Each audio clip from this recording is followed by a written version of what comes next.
Napansin mo ba, habang nagiging mas tahimik ka, may boundaries ka. Mas marunong ka ng pumili ng peace. May mga taong biglang nagsabi, nagbago ka. At oo, totoo, nagbago ka. Pero hindi dahil naging masama ka. Nagbago ka dahil napagod ka sa pagiging version ng sarili mo.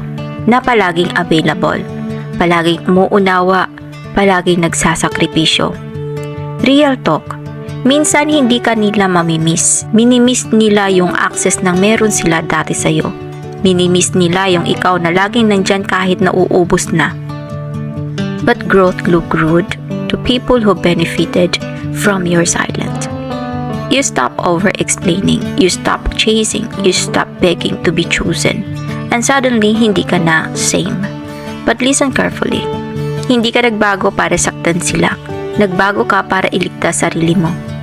Hindi lahat ng mawawala habang nagiging totoo ka ay kawalan. Yung iba, natural lang na maiwan dahil hindi na sila kasya sa buhay na mas may respeto ka na sa sarili mo. So if they miss the old you, let them. The version survive for you, this vision. Ito na yung nabubuhay para sa'yo.